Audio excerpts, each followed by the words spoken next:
राधा वल्लभ श्रीहरि में दंडवत प्रणाम महाराज श्री। महाराज श्री, पिछले 5 सालों से जीवन में अंधकार छाया हुआ है, कभी भी सफलता नहीं मिल रही है। जीवन में आगे क्या करूं क्या ना करूं समझ नहीं आ रहा। सफलता किसे माना है आपने?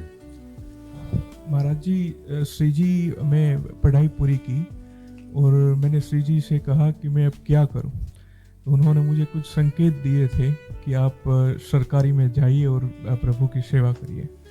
फिर सफलता नहीं मिल रही उसमें एग्ज़ाम में, और अभी है। आप हमारी बात समझे, आपको श्री जी ने संकेत किया और आप सफलता नहीं प्राप्त कर, दोनों बातें झूठी है ना, दोनों बातें झूठी हैं।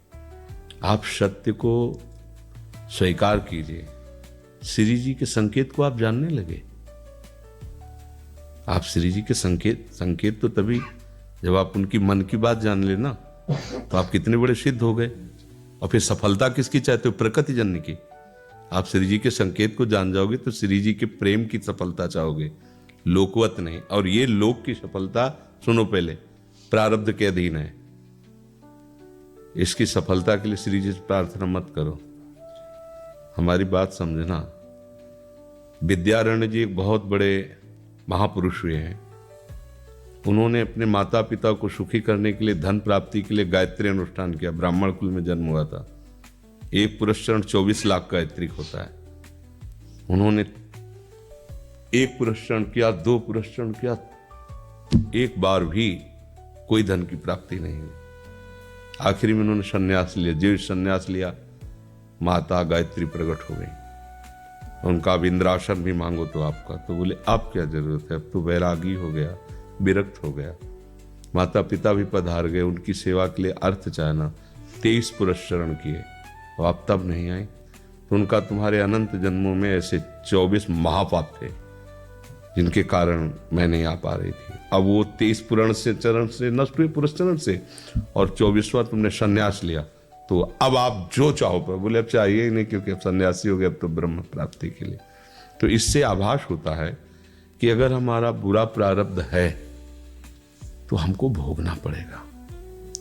हम कितना भी प्रयास करें वो हमें, तो हम क्या करें इसमें जिससे हमें परम शांति हो? प्रभु के नाम का जप करते हुए उन पर दृष्टि लगाएं कि प्रारब्ध से हमारा भरण पोषण शरीर का भले, ये हमारा भरण पोषण आपसे होगा नाथ। तो वो एक ऐसे हैं जो आपके प्रारब्ध को भी मिटा देंगे। वो ऐसे शरणागत वत्सल हैं कि सब लिखा पढ़ी अलग कर देंगे। सुदामा जी को दरिद्रता का योग था। ऐसी दरिद्रता, कई कई दिन तक भिक्षा नहीं मिलती थी। ये जितने भी चरित्र हमारे लिए उदाहरण है। मांगने जाते थे तो मांगने से भी नहीं मिलता था, कई कई दिन। तो एक दिन उनकी पत्नी ने कहा कि हमारा आपका तो चरणामृत से भी गुजारा 2 दिन 3 दिन हो, 4 दिन हो, छोटे छोटे बच्चे तो मर जाएंगे ऐसे। कुछ तो उन्होंने कहा, श्री कृष्ण के सिवा हमारा कोई नहीं, अब हम क्या कर सकते हैं? प्रारब्ध जब बिगड़ता है ना, वो कोई सफलता नहीं होने देता। तो एक दिन श्री रुक्मिणी जी प्रसाद ठाकुर जी को भोग पा रही थी, वो ऐसे रोक दिए, उदास हो गए। तो उनका, प्रभु ऐसी स्थिति हमने जब जब आपकी देखी, तो किसी भक्त को जब कष्ट होता है तब आपको ऐसे देखा है। कौन सा भक्त है और क्या कष्ट है? तो का एक सुदामा नाम के हमारे मित्र हैं, कई दिन से भोजन भी उनको, प्रभु आपके मित्र और मैं आपकी दासी, महालक्ष्मी का अवतार रुक्मिणी, आप हुक्म कीजिए, लोक लोक की संपत्ति वहां। बोले उसको चाह नहीं है, हमारे मित्र को चाह नहीं है, और चाह ना होने पर हम विवश हैं। अगर वो चाह कर ले तो सारी व्यवस्था हो जाए। तो बोले पैदा करो जाके चाह। बोले उनके हृदय में तो नहीं पैदा कर सकते, हम भी, क्योंकि जिस हृदय में भगवान का आश्रय और निरंतर चिंतन है, वहां माया की चाह नहीं होती। बोले उनकी पत्नी के हृदय में, बोले प्रयास करते हैं जाके। भगवान संत वेश में गए, भिक्षाम दे, वो निकली। अतिथि का सत्कार करना गृहस्थ का धर्म होता है। हाथ जोड़ा और कहा, हम असमर्थ हैं, आपको भिक्षा नहीं दे सकते। क्यों? बोले हम अपवित्र हैं। हमारे ऊपर सूतक लगा हुआ है। किस बात का सूतक? हमने एक पुत्र जन्मा है, तो ठीक है हम 10-12 दिन बाद आ जाएंगे। बोले नहीं, आजीवन अपवित्र रहेंगे। वैसा कौन सा? बोले दरिद्रता रूपी। विद्वान की पत्नी है तो ऐसे उनका दरिद्रता रूपी पुत्र का जन्म, अर्थात सीधे ये कि मैं नहीं दे सकती या देने योग्य नहीं, ऐसा न कहे उनका, मैं अपवित्र हूं। तो उनका दरिद्र कैसे हो सकती हो? जिनके पति के मित्र द्वारिकाधीश भगवान श्री कृष्ण है, वो दरिद्र कैसे हो सकता है? एक बार कहो ना अपने पति से। चले गए। जो सुदामा जी आए तो उन्होंने कहा कि देखो आज एक अतिथि आए थे, उनको मैं कुछ नहीं दे पाए, मुझे बहुत कष्ट है कि मेरे पुत्र और आए हुए अतिथि का भी हम स्वागत नहीं कर सकते, उनका भरण आपके मित्र द्वारिकाधीश प्रभु श्री कृष्ण है। सुदामा जी ने कहा, बोले चले जाओ ना, वो कुछ न कुछ सहयोग कर देंगे। तो बोले हम ऐसे मित्र नहीं बनाए कि वो हमारा सहयोग करें, कभी नहीं, मर जाऊंगा पर उनसे ये नहीं कहूंगा कि आप हमारा। बोले मत कहना, दर्शन के लिए तो चले जाओ, वो सुना है इतने उदार हैं कि वो जाने पर ही दे देंगे।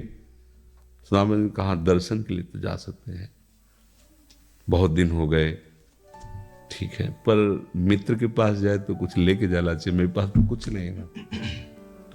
पड़ोस में जैसे किसी से मांगने गई तो अरे समय जब बिगड़ता कोई नहीं होता साथ। एक ने थोड़ी उदारता दिखाई तो चावल पछोरने पर जो आगे कणका होते चावल के, जो प्राय वो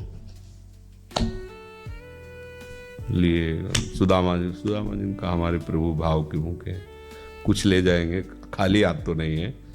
पोट्री में सारांश में बता रहे हैं, द्वारपालों ने देखा कि हड्डी हड्डी शरीर में कई जगह से फटे वस्त्र, बेवाई फटी हुई, मतलब दिखाई दे रहा था दरिद्रता की मूर्ति है। तो उनका किससे मिलना है तुमको? तो उनका श्री कृष्ण से। बोले संभाल के बोलो, क्योंकि पार्षद है, अनंत कोट ब्रह्मांडों के नायक प्रभु के ऐसे बोले कोई श्री कृष्ण को ऐसे गली आए, उनका जाके तो तुम बोलो ना, श्री कृष्ण से जाके कह दो कि एक सुदामा नाम के ब्राह्मण आए हुए। पार्षद प्रभु बड़ा अजीब आदमी है, आपका नाम बिना किसी सभ्यता के ले रहा है। वो कह रहा श्री कृष्ण से कह सुदामा, कूद पड़े। भगवान दौड़े, वो पार्षद वो सब की ब्रह्मा जी शंकर जी आते हैं तो वहां खड़े रहते हैं घंटों, भगवान ऐसे भागे जाके। सुदामा जी को पता था ना, हमारे रुक्मिणी जी के महल में रुक्मिणी जी के पलंग पर बैठाते हैं, स्वयं चरण पखारते हैं सब। अब ये वैभव, क्या हालचाल है, कैसे हो प्रभु? आप सब जानते हो, आपकी बड़ी कृपा है। तो ब्याह हो गया, हाँ ब्याह भी हो गए, बच्चे भी हो गए। हमारे पास आए हो तो कुछ तो लाए ही होगे। अब वो सड़े से कपड़े में चावल, कैसे बड़ी बड़ी वो वैभव, महारानियां सब भगवान का।